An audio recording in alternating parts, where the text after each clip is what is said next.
it would help if I unmuted my microphone, but it is time to get started. And I just wanted to say hello and welcome to Summer Camp 2022 Session 2, Coin Collecting with Dr. David Allegre. So Dr. David, if you're ready, I'll go ahead and hand it over to you. Thank you, Jeff. Good to see you too. I will go ahead and share. And while I'm getting the computer to work that, I'll go ahead and introduce myself. So I'm David Allegre. Let's see.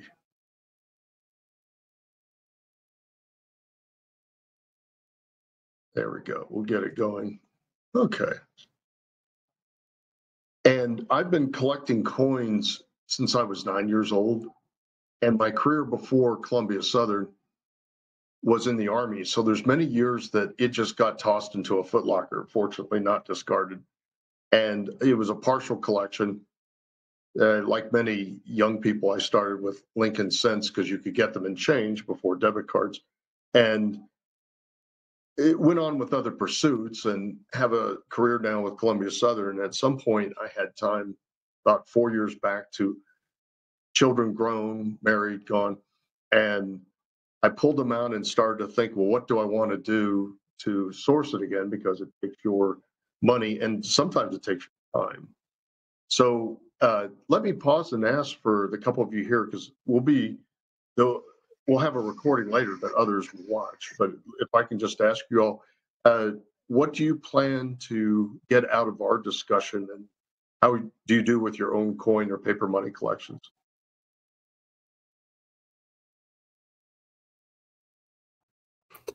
I'll go ahead. I was actually looking on how to get started with this because I've always been interested in coin collecting. And I made the briefing so someone starting doesn't feel like they're, well, I'm not very adequate, I'm just starting. In a profession, you can afford that maybe, but in a hobby, if you're not having fun, that is a good personal vocational check. Is if it doesn't seem like fun, I'm not having fun, hobbies should be fun. We're hoping people find after some trial that it's fun. So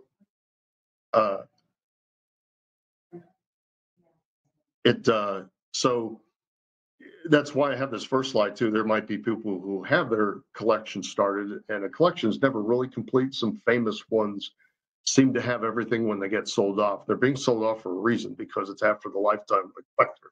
So with that little review of how life works, the point kind of returns to back. Are you having fun? Do you enjoy? Some of you who join a community town coin club, those meetings should be productive, enjoyable.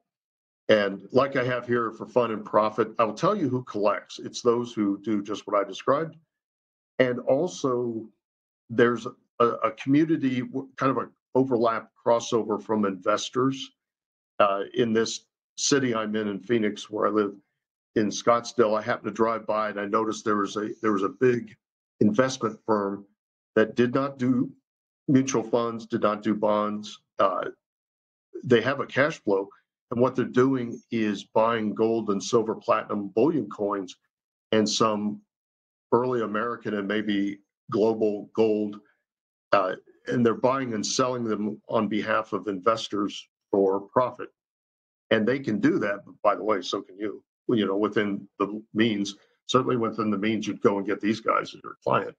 And so that's why I kind of have a tongue-in-cheek, yes, for fun and for profit. But I don't think this is the racetrack, because profit may be something that is way out there, far away. However, not necessarily. I would tell you, and Jeff didn't know, but since I gave this briefing a year ago and volunteered for the camp, and I think these camps are fun, is I became a coin dealer. I filed in Arizona for my LLC because I didn't want a side hustle to have no paperwork, and opened an eBay store. I still have my primary career, and that's this one, and there's a good reason for that, but still, I'm a legitimate businessman now. This is not meant to plug it, because other people, coin dealers who it's a future slide, I encourage you to go to, but other people really stock like every mint, mark, and date of coins, so a customer won't walk away disappointed, maybe on the first visit. certainly it'd be within expectations for a coin dealer to say, let me get back with you as soon as I've got it here. But for me, I have a boutique. I purposely don't stock everything. I just try to stock cool things. And that's my little hook on eBay because other people are doing other things. There's like these massive multi-million-dollar businesses. So with that, yeah, for fun and for profit, just be aware there's other things you can do for profit, such as work. So here we go. I think I know on this one how I'm going to go. Okay.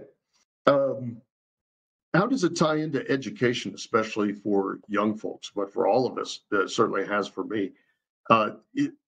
Coin collecting, let's take American coin collecting because that goes back only as far as our colonial era.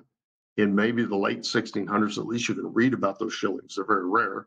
And in the 1700s, within your means of many of you, you could at least purchase one or two of the state coins under our first government, which was Articles of Confederation. States could actually mint coins.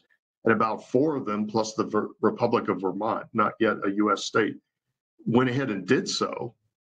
And if you know your history, and see that's how the history gets in finance, we were a little bit on the fence whether we were going to go with pounds and shillings upon victory in the Revolution and independence, or what everybody seemed to want is a decimal system of 100 to make a dollar, just like the Spanish dollar, because I don't think we are aware of that now, but the Spanish dollar and its components were really readily circulating if you could get money. If you didn't have to trade for like your cow's milk or something, barter, then if you had money, it might have been pieces of the 8 reales from Mexico. So whichever, in those days, we copied what we knew from the British, and the copper penny was going to be large, like almost a $50 in size. And so the state started minting that, and they just called them coppers until we could figure out which way we're going. I think Massachusetts went ahead and made a half cent and a cent. And then we formalized the Constitution, and that meant that the federal government reserved minting. And you see an illustration here of how we did it. We used horsepower and really strong guys, if we needed to pull those levers to push down the dies and make coins. And if you see the pictures of coins, our first cents, half cents, dimes, quarters, and gold quarter eagles, you'll see why, because there's lots of variations, lots of errors, lower quality, and just very interesting at our stage, because United States minting got better, but that's what it was. There's a good source for it too, usmint.gov. You can see a lot more of what I'm going to have time to brief here. So we cross over into all kinds of things because you learn, well, why were some of these early cents about the time of the War of 1812, and then we lost Britain because we were at war with Britain again. We lost them as a training partner just until it ended. And believe me, both sides were waiting for that to end because business is what they were all about. And maybe their brothers were off at war, but the merchants wanted to resume going again on both sides of the Atlantic. So there's your geography, your mining metallurgy, why some copper is better than others. The issues of gold mines in Dahlonega, Georgia, and Charlotte, North Carolina, was before the ownership of California, let alone discovery of gold.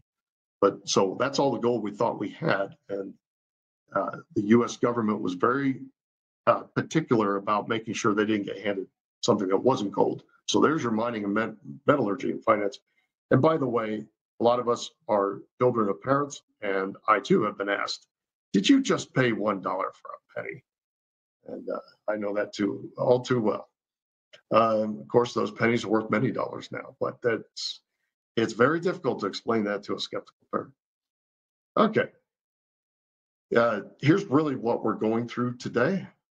Really a matter of your interest, and I'm trying to anticipate ahead of time what those reading the recording or listening to the recording wanted to hear. Some hadn't started yet, would like to. Some maybe want to push children, grandchildren into doing them. And some want to revive their own. Good on you if you're doing any of these things. If it's especially on behalf of someone else learning, because you can learn at your own pace. And, shoot, even Wikipedia, coin by coin, and the paper money, U.S. or other countries, it will explain to great detail with sources on the bottom. You can go into more about how interesting it can be, depending on what your interest is. Now, there's particular things to coins. There's certainly in circulation, even in the debit card age, but because even going back to the 1500s, because I've got a German principality thaler, and that word, by the way, is important because it became dollar, but it was a Joachimsthaler because that was the Joachim Valley, or Joachimsthal, that's what it was, and that's the Joachim Valley.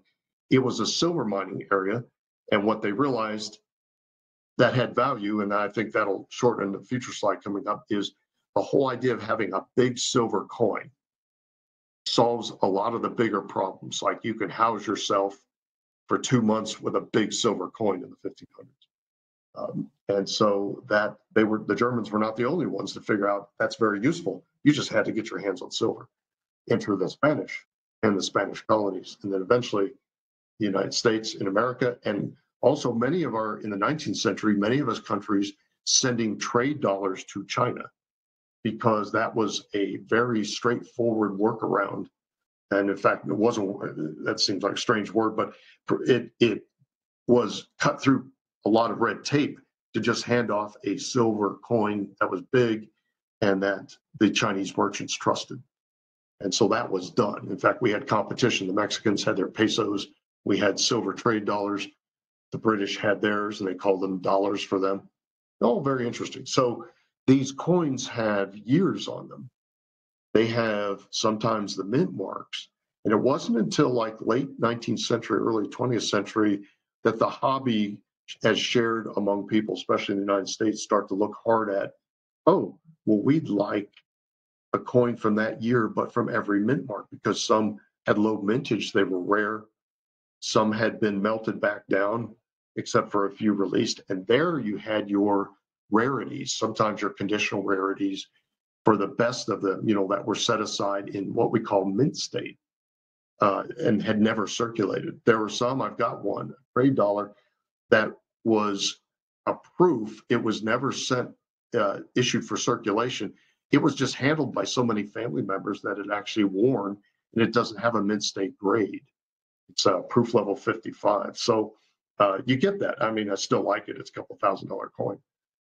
But you get interesting things that happen historically just because people didn't take care of them. I'll talk about cleaning a little bit. So yeah, time washes by, and sometimes you end up inheriting a box from dad or Uncle Jim or somebody, grandfather, grandmother, and you open it up and there's a lot of their papers, farms they sold, title deeds, and a bunch of stacked coins. And you might be, in that case, thinking, what? And by all means, please don't drop them off at Goodwill. There are ways you can, with the dealer's help, there are ways that you can liquidate that. Okay. Can you tell? There's lots of decisions you make, lots of hobby decisions. And you can take your time, you can experiment, you can change your mind. And a lot of them go around to, like here, I'm showing you something I had, and it's a good way to get pictures, is open the safe and pull out my own collection. So I did.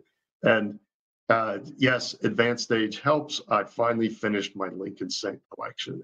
This is how marvelous. So what I do is wait for the next year's issue. I have family members in the East where Columbia Southern is, and then a lot of us are in the West because there's two mints issuing most of the minor coins in circulation, Philadelphia and Denver, and you actually don't see a Philadelphia coin where I'm at until much later. I was in the Army recalled, and I was in, where was I? I think it was Fort McPherson. So I understood honesty in the military. Commissioned officers, they knew that when I went to the coffee room and emptied out the big jar of coins, I was going to make good and exchange. I was looking for Philadelphia coins. And because I couldn't get any. I couldn't spend enough money at the 7-Eleven, Circle K, and Walmart in cash. And by the way, in the debit area, there's an awful lot less of that. But there are a lot of people who don't buy into that. There are, to this day, paycheck, cash your check, buy things with cash. They're not in the banking system for debit and credit cards. And you know this when you go out and see folks. So I think we'll go into that, but note that how to store and display them. This was like 20th century older school, but it's still current, is you can carefully place them in folders that unfold, paper-based, strong paper. And what it does in the cheaper ones, I did that with my Lincoln set, is not show the reverse. But you can get other ones of higher cost and protective Mylar so it doesn't damage the coin, that has a clear view. So you just turn the very thick page of coins and you can see the reverse. So a lot of this depends on, what can you afford to do? By the way, mountain climbing, the same thing. You buy equipment and practice and travel faster, more frequently, or slower, depending on what your budget is. And that's part of your decisions. Okay.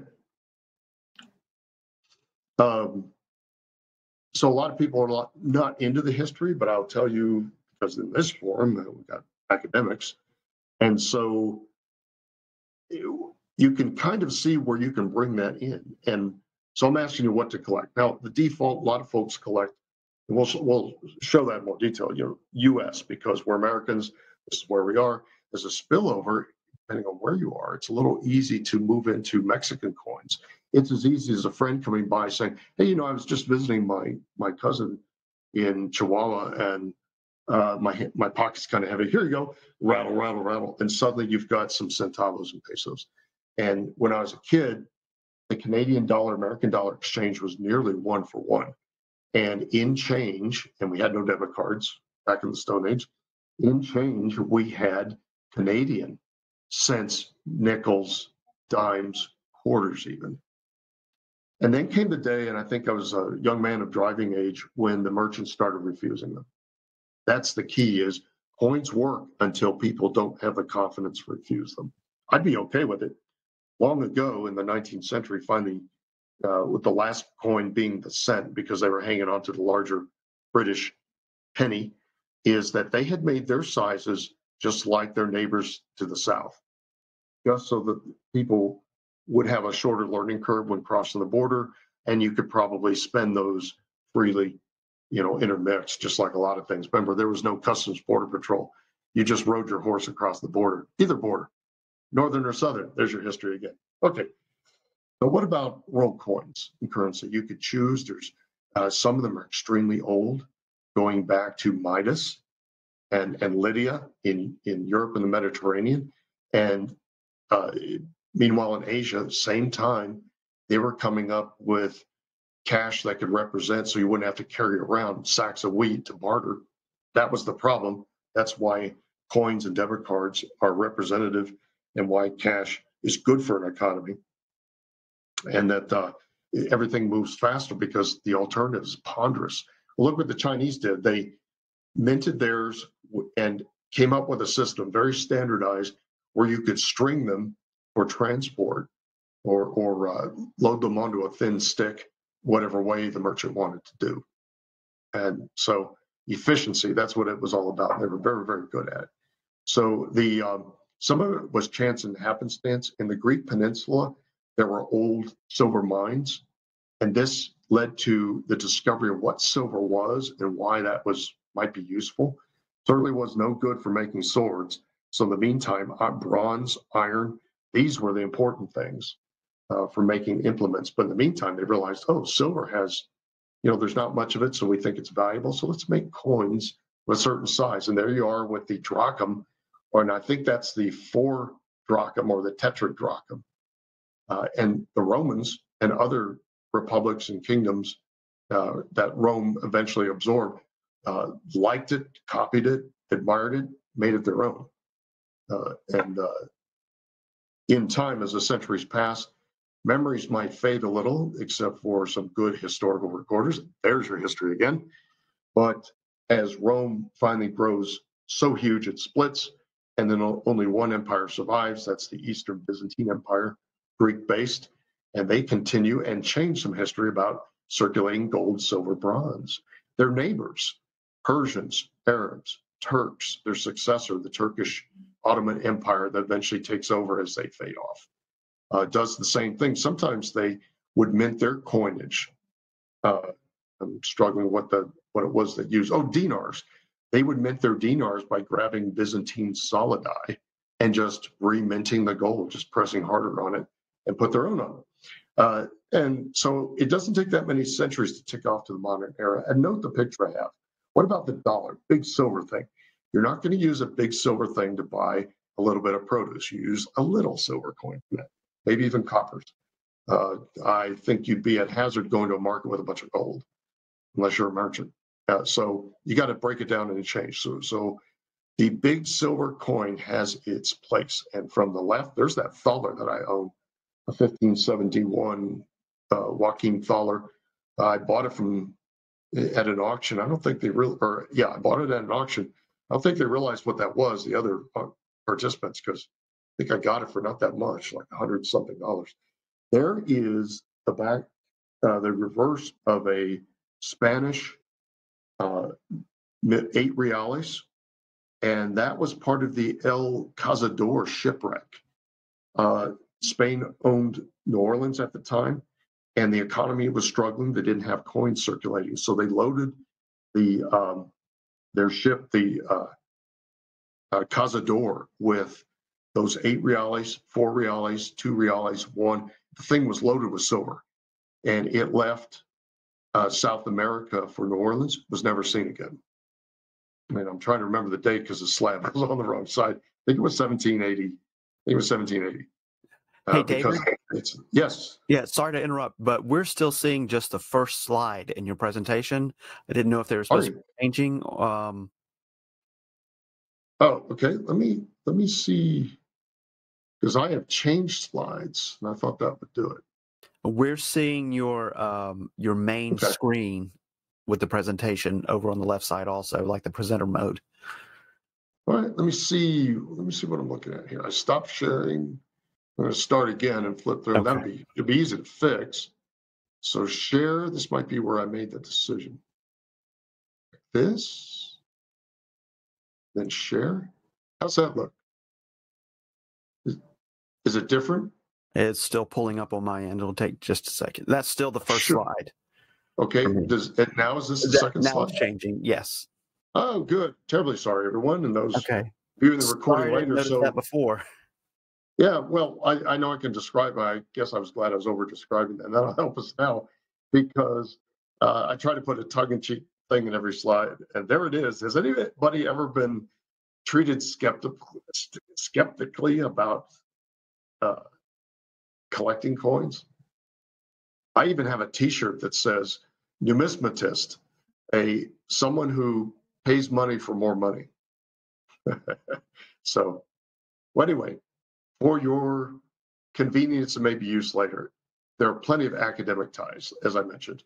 Look at these. It kind of crosses even STEM a little bit if you're not using numbers too hard, except to count the money. And we were in the history, I think, in the finance. Now, and we will get back there. This is what we're talking about, folks.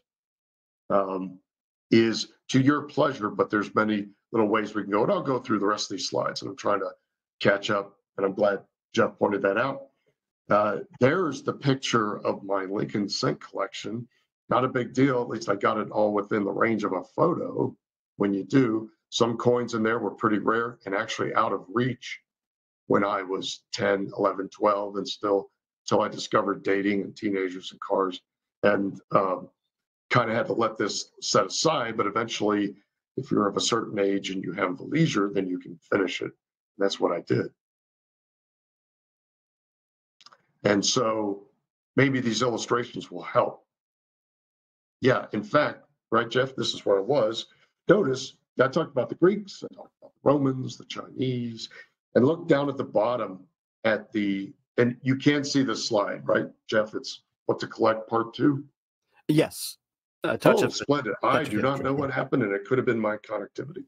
Well, anyway, notice how we tend to borrow from each other. Sometimes even enemy countries borrow. Well, we know this from the military and fashion of clothing and equipment.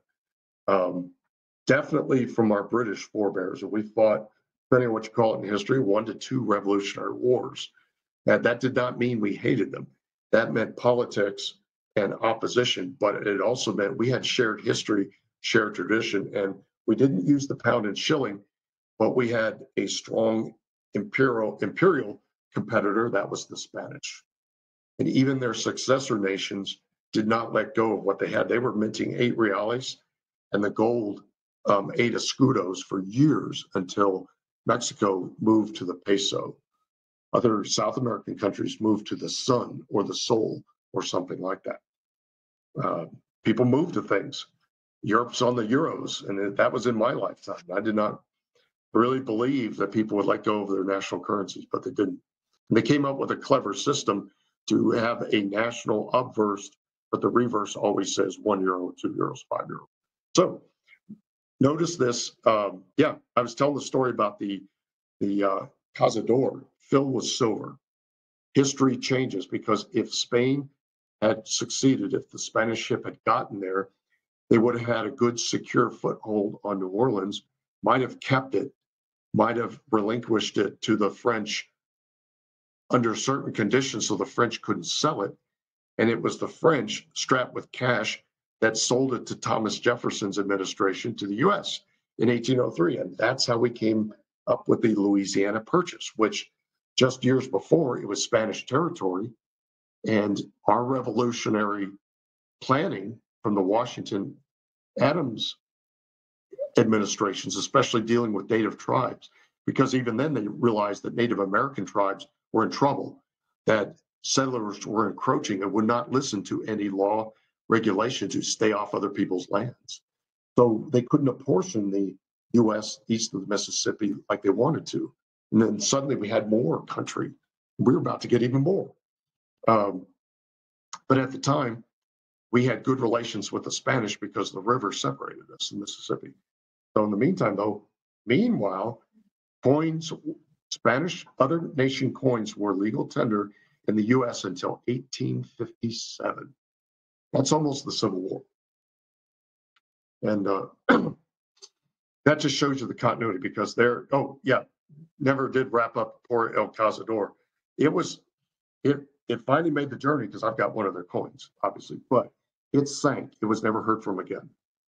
And in about the 1990s, a fishing trawler somewhere south of Louisiana started bringing up silver coins.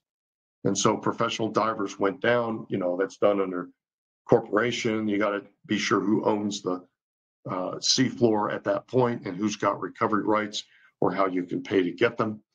And they brought up, I think, all of the silver they could find, plus cannons, artifacts, silverware, candlesticks, things. So at least the poor Cazador, in part, finished their journey. But it was one of those risky eras, probably like sending spacecraft to Mars now, is you can leave. It's not quite guaranteed you're going to arrive. And of course, our North American history includes hurricane season. Apparently, that's what got those poor guys. Well, Mexico certainly had a use for a silver coin if you had one, if you had the means. And that's how banks did their business. There was no electronic transfers. You took bags of coins under guard. There's a job for you, guarding the coins. And you transported them in a wagon from Bank A to Bank B. And there's a Morgan silver dollar, US, on the far right. That's what we did. Interesting. Paper money was popular by the 19th century, and each bank issued their own on the East Coast. Obviously, history of the East Coast populated early, more first. In the West, which populated quickly in California, but filled up slowly, Texas, certain nodes, Colorado, Mormon settlements in Utah, they did not respect paper money. They wanted gold and silver to circulate. That eventually led to some mint decisions on, do we need a silver dollar? And they were stacked in banks in the East. They were being spent in the West, even in my lifetime in Vegas, being used for gambling. All right, part 3. And like I promised, turn back to American coinage.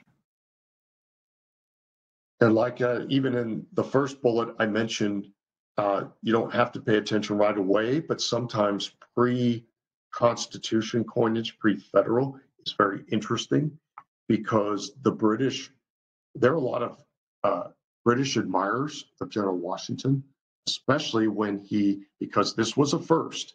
This was, I think it was King George III. He heard that as the Revolutionary War wound down, that General Washington was going to return his commission to Congress and go home. We know that home to be Mount Vernon in Virginia. I've been there. It's nice. And George III said, if he does that, he will be the greatest man on earth. And George Washington did just that. That is a repeat of his admirer, which was the Roman Republic Cincinnatus, who did the same thing. Because the pattern is, if you get power, national power, you keep it. You suppress your opposition and you keep it and you build your empire. That is much of world history. And part of our American experience is we will respect the Constitution. And when we are done being president, we will go home, or being general. And they called him back reluctantly. In fact, they had to, if you read the books, they had to sweet talk Washington in taking part in the Constitutional Convention. And then everybody pointing the finger saying, sir, you need to be the first president. So he tried other things. For coins, he said, do not make a coin with my portrait. That became the American tradition, which is almost kept today. I think we've honored a couple of women this year in the quarter who are still living. But the pattern is, do not worship your national leaders. You wait until they've passed on and you can honor them on a coin. And that's our tradition. As you know, because you can barely see the picture here, is that our default for a couple centuries was to have a fictional embodiment of the Lady Liberty. And that is a descendant of the French Marianne, also meaning the same thing to France, to Republican France. And for Great Britain, Britannia is the lady with the Roman descendant helmet. That's very British. The British flag shield, the trident, because that is a maritime nation. And that embodies the strength, freedom, and liberty of the United Kingdom. So, who says there's no history involved in coin collecting? Well, the U.S. Mint got their start in 1790. And they did set in the law, the Mint Law of 1792, what they were going to do. And that 1792, that barely gave time after the Constitution was established to get moving. And by the way, every day people have to eat. So that is why we had a line of still circulating continental currency and coins from other nation, silver bars, gold nuggets, whatever had value, coppers, and only after many years could the U.S. Mint even catch up, but they did get started. What they did was a blend of copper, half cents, and cents. And by the way, a half cent does have its value. There's a couple of those in my illustration. They don't come out well in the pictures. They're very worn because those hatchets were made from 100% copper. And later they found out, wow, our coin wears off real quick. Let's make a alloy. Very good, like we do for swords and bayonets. Good, it works. Same with silver, which eventually became 90% silver, 10% copper. Gold became 90% copper, or 90% gold, 10% copper. Still wears a lot because it's gold. And that's how you get coins that last a little bit longer and the condition's better. Good for you, the collector. So with this combination of the first three bullets there, that's how they figured to solve the problem of small time circulation, which is good. Benjamin Franklin always maintained it's good for an economy. Don't have just like $5 bills circulating, because then you can't break it down and prices go up and it's just not good for you. The opposite, though, probably is.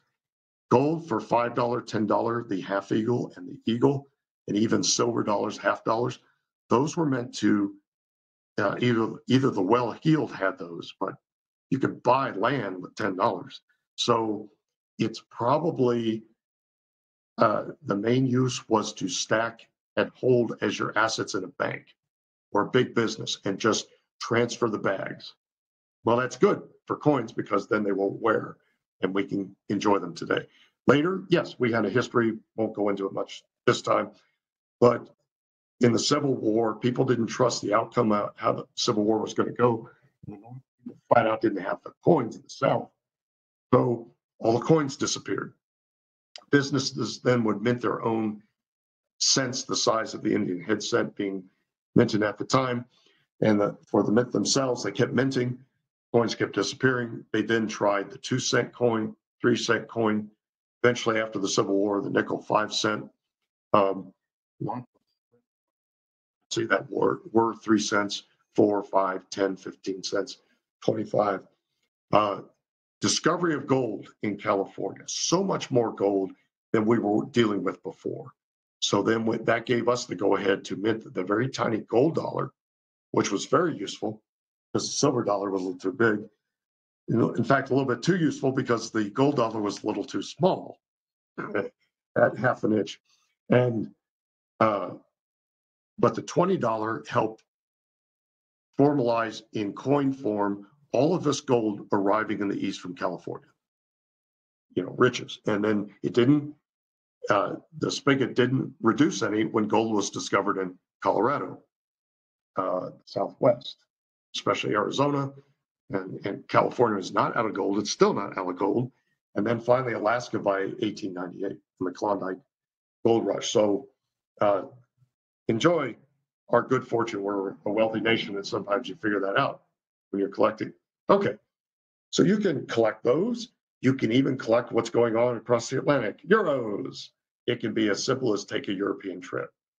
And if you do, by the way, break down your bills into coins as soon as possible, because in the cities, you can go to restrooms, but you have to pay in euro coin. And if you really have to go, you don't have long. So buy that donut and coffee quickly. So you got your coins, you can do that. That's just traveler's advice. Who says you can't learn about other things in coin collecting? Okay. Got that water within reach.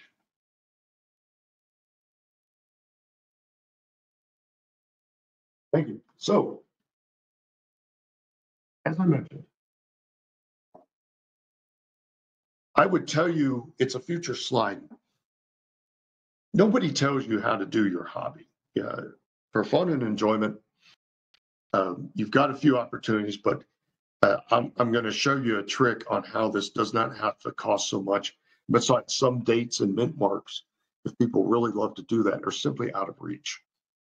Like there might be a single coin and it's in the Smithsonian. Well, I think you're not going to get it, but I'll tell you could travel and go see it. The whole Smithsonian Institute, and that would be in the Museum of American History, where the coins are on display. That will take you a week anyway. That part I recommend. But for you can set your sights to your means, and nobody should be looking down on what your decisions. That said, here's what you can do. Yes, coins have years on them. Even the coin bullion coins are being the bullion coins that the U.S. has started to make since about 1986. Other nations had already started before us.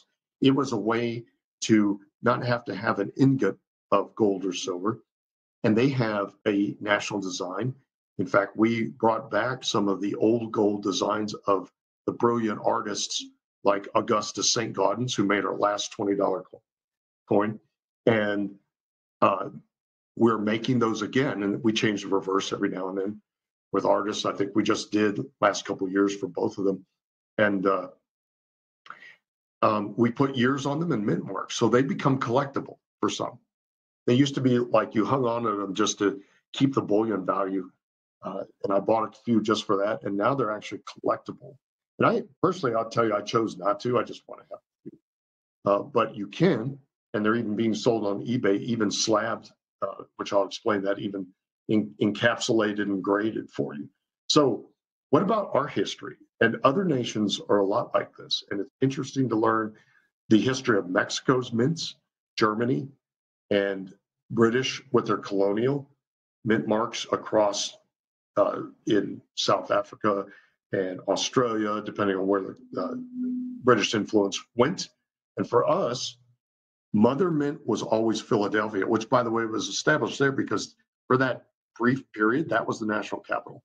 It was right at that time we were starting to swap them around, and finally got Washington, D.C. built and the land allocated, moved it there, not to move away again.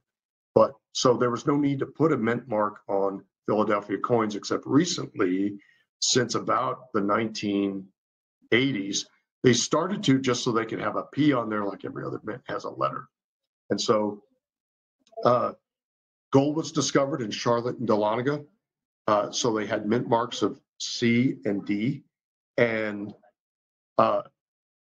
then the Civil War ended the operations of the mints there. By the way, though, gold, very small levels of gold are still sold there.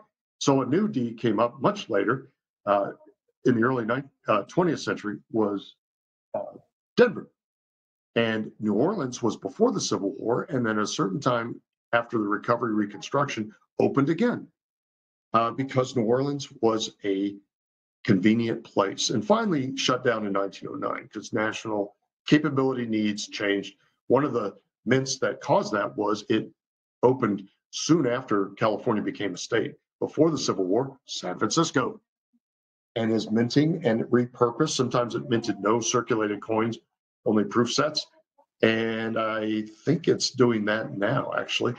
And then because it takes a lot to transport bullion, for a while, Carson City was opened right at the mouth of the Comstock Lode. Though there's a funny story about that because the silver from the Comstock, which was of global historical significance, huge mountainside of silver, silver lead, mining was apparently easy. That silver all shipped to San Francisco, and other silver shipped in for Carson City to mint. And I also haven't figured that out. And then my alma mater, West Point, well, because that's a federal reservation, they had put a bullion depository there and became an alternate mint and is now an operating mint.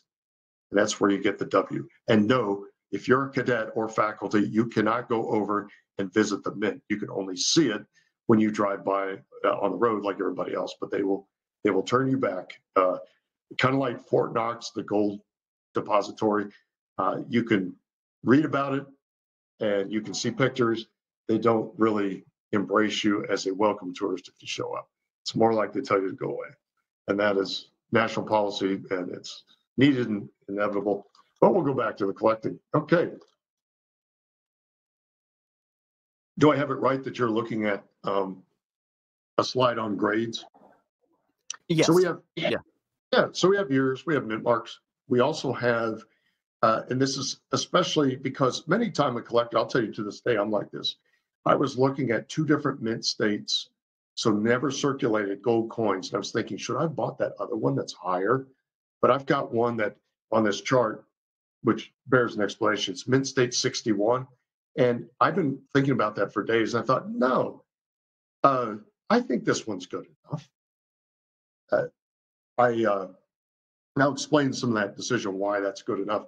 But no one has to tell you whether you have a good collection or a bad collection. But it's a fact that investors and discerning collectors are always pay a lot of attention to, well, what is my value of a coin? And I'll tell you deep down, do I have it on here? I don't.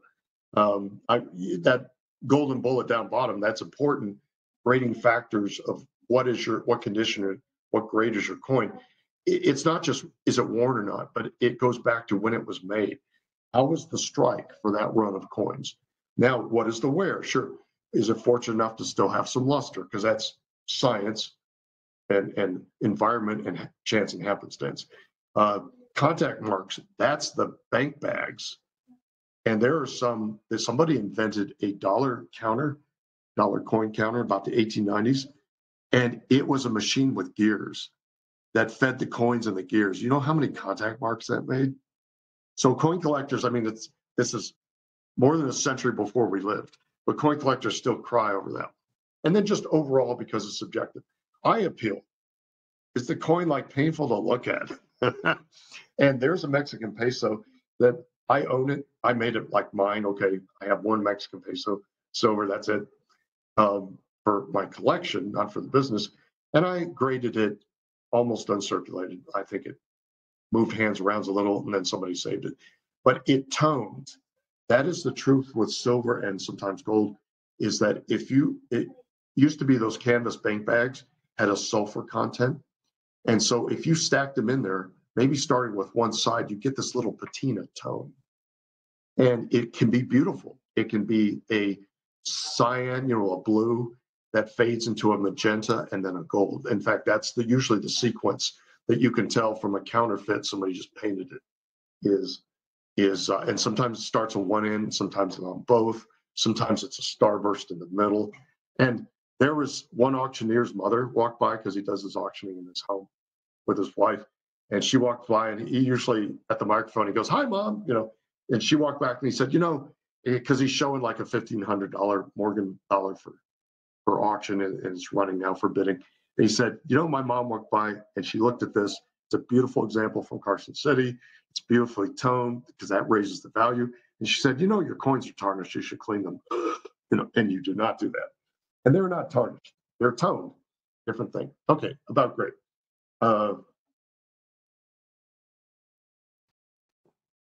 When I was a kid, earlier in the 20th century, we did it. These are all subjective in the end. And that's why grades change a little bit from one grader to another. But on the left, we had descriptors which kind of helped you. And these letter abbreviations are still used for the more stringent and detailed A&A grading standard that I show on the right that everybody's gone to. But it used to be about good. You can kind of tell what the coin was in the year, because when it gets worse than that, there is fair and poor. And that's an interesting collection because that's a new fad called lowball collecting. Can I get the worst coin that can still be identified as the coin? And that's level 4 or PO1 on the 1 to 70 grade. So anyway, good is what a lot of us kids would go for because you could see plenty of detail and the date and the mint mark, it was clear what it was. And then when you go up the grades, very good, meant more details, and there are charts that showed us per coin how much detail what we're talking about, because a generic one can help you, but not very good because not every coin has Liberty on the obverse or a president. And then fine, very fine, starting at the extremely fine, you start to see original luster, even a century and a half later, a little bit. And about uncirculated means it moved around for maybe 2 weeks before somebody took it out of circulation. It could be as simple as great-great-grandfather dropped it in his watch box and forgot about it for 120 years. That's how you get about uncirculated coin, or well-thinking people set it aside because especially gold coins toward the end, people used to use them to give as birthdays and Christmas presents. And so they would circulate like between 4 people and that's it. But they wouldn't be uncirculated because uncirculated means nowhere. And sometimes you put these under a very, very detailed glass to know what that was. And then the mint themselves, starting about the time after the Civil War, got in the business, as other mints have, of making specially detailed, high quality coins and selling them as proofs. And these are the proofs. They're not circulated coins. Many have accidentally been put in circulation, like that trade dollar I told you I have. But so even the history of collecting could be interesting. Okay, the grading standards. It would take a whole class, and they teach them, the American Numismatic Association, in their conventions, they teach these classes just like I'm doing this one in our camp. And generally speaking, there's standards that they publish to say, look for this on the coin. And we can determine, for example, on here, whether it's fine 12 or it drops down to very good 10, or, and people argue, and I'll show you how you send them in for grading. Sometimes they drop or rise from one grade to another because fashions change. And sometimes collectors or investors are very picky and they want mint state, those last 2 bullets there, mint state 60 or bust. Well, I'm here to tell you, if you've got the means for the kind of coins you want, almost uncirculated 58 is a really good grade that will save you money because there's a big drop down of price between the mint state and almost uncirculated many times. And it's got plenty of detail to enjoy. And what dropped it down to that might be almost microscopic. If you don't even own the glass that you're going to see the wear, then you probably don't care unless you're an investor. Like I say, I'm not one to criticize. I'll just tell you what I think I saw. Okay, some of the hazards and what we can do about it. And not just now, but since the time of King Midas, coins have been counterfeited. I will tell you there are excellent Chinese counterfeiters now using real gold. It's just, it was not made at the US or British mints. And they're targeting even common dates. They're just, as long as they can get it circulated, get a premium, pocket the difference. So counterfeiting wears a lot of faces, and there's a lot of ways to do it.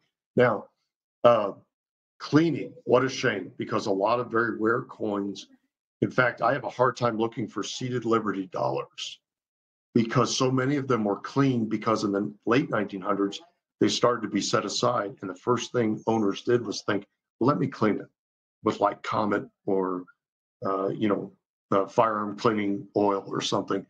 And even in the 1950s, museum curators in the profession were told, well, you need to go around and wipe up your coins being displayed. And and sometimes it's a little murky as to what the coin is. You need an expert, which we're going to talk about down here at the bottom. Uh, the So we tried. It seems like it's intuitive to clean a coin, and even I did with some of the sense that I had to uh, relinquish. In fact, I have a grandson over here across the room who he's probably ended up with some of them just to have until he can get more serious about it. But you'd seem you'd want to, except the answer is preserve the coin. In fact, one grading company does museum quality conservation, where they just very carefully take off dirt and old things that are on there, and that's not cleaning.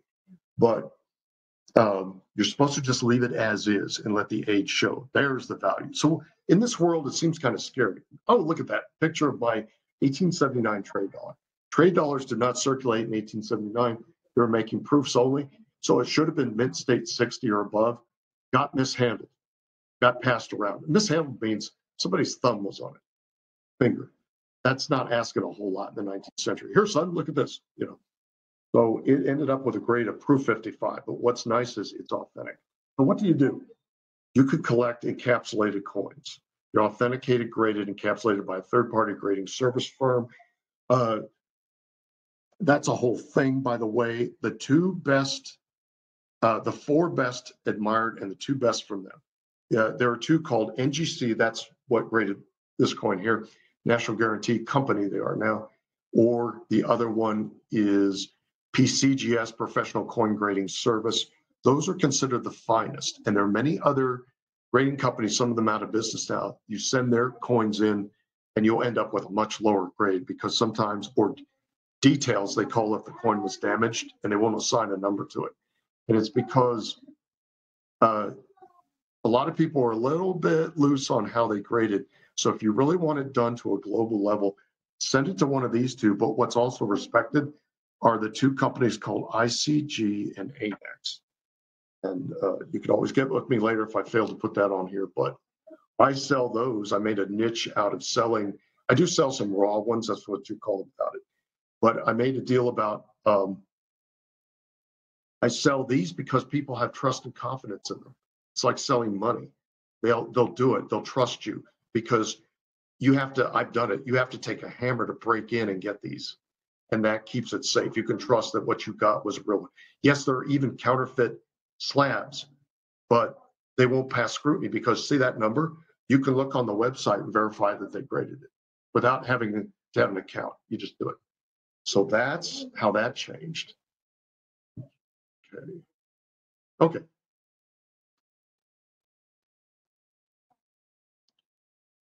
I'm watching that clock too, because it looks like we had a lot of my monologue here. Okay, here's an example of the slab coins. I see an ICG one is third row over on the right, a little bit different shape.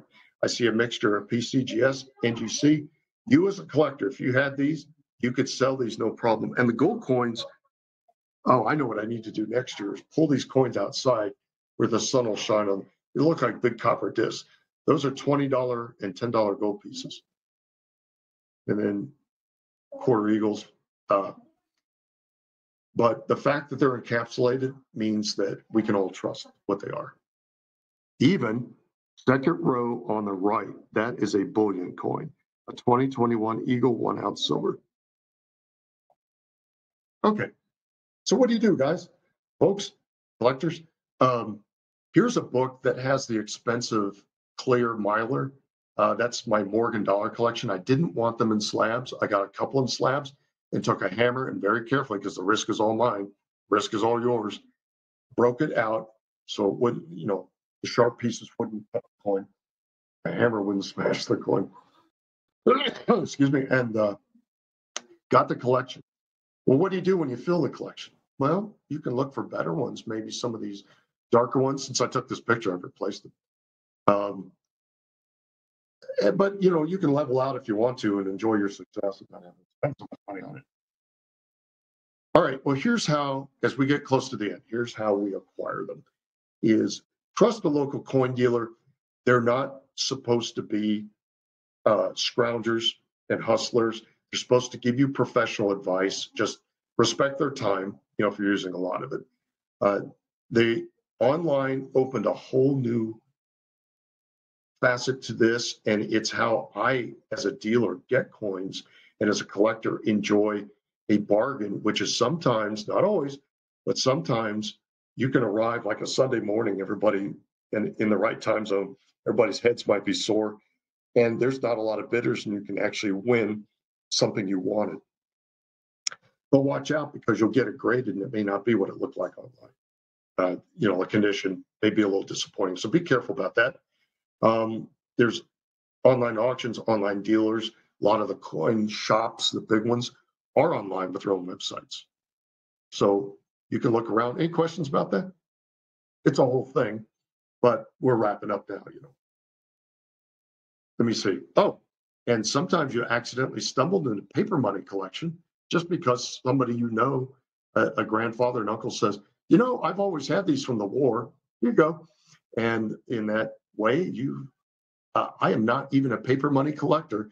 And I pulled it out on our own table, took a picture of it, and was surprised at how much ended up there just because I wasn't a snob about it and told my relatives, no, I don't want your paper money. So I ended up, or places, I see one where I was at a Williamsburg, Jamestown, Virginia shop, and while everybody else was getting keychains, I got replica continental currency. So have we successfully spanned the globe with the human experience in finance and how they solved it with money, mostly coinage? Yes, I've got a reference list. And yes, it's time for some questions. What's interested in you all? Are you appropriately astonished? I will tell you, you can, one thing I didn't mention is, what if you don't want to spend so much tens of thousands? I don't want to spend tens of thousands of dollars on many gold coins, for example. Well, then you type collect. You just get one. That represents, in your mind, the whole series. What if there's two different important variations? Okay, maybe you want two. But a good US coin collection only has 12. That would be all three kinds of let me count on my fingers here.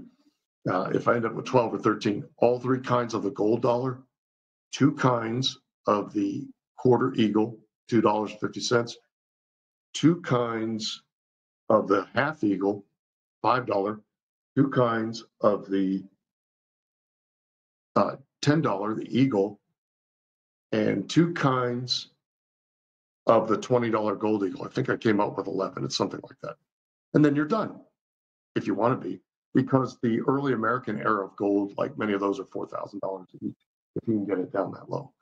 So for a lot of us, we got other things to do. A hobby should not get in the way of things you really have to do, like get a new air conditioner. Okay, Jeff, what do you think? I think that was really great. It was really informative. And I want to thank you for taking time out of your vacation to actually teach us about coin collecting. Oh, you're welcome. I really think I'm going to lay that out to my grandson and granddaughter to see if they want to go hit up a coin store where we're at, which is Spokane, Washington. Oh, nice. Okay. Well, does anybody have any questions? You can type it out in the chat or unmute your microphone. And I have stopped sharing. Okay. Make anything you're doing easier. Let me look at chat. You can say, oh, you're quite welcome, Taylor. Thank you. Okay, well, if no one, so just make sure Megan gets her comment in. Yeah, and it's good to be able to advise someone because often folks, Megan, I hope it helped you, and sources can help you on your off time. Part of this, 1 hour is just to help people, refer people to do like things we do in Columbia Southern, research, academic style. You can go find and trust and know if you've got a hold of a kind of a bogus. Sometimes I go on the blog to see what people are saying. Well, I don't follow everything on the blog, but after a while I'll say, everybody's starting to agree with this point about this thing, even criticizing the graders. But we want to get it to where somebody doesn't just say, I don't even know what this is. Would you tote that, in the trash? And it probably needs a better outcome. In the end, of course, it's just metal, but our whole human history dictates exactly what we think of that metal. Okay, well, thank you so much again. And if nobody has any further questions, we'll go ahead and end the session. And I'll have the recording up by next week. So anyone, I know one person did drop out earlier, so they can finish watching it. But thank you all for attending, and have a great day. And thanks again, Jeff. And thanks to everybody who came up with the camp. Kind of cool. All right, have a great day.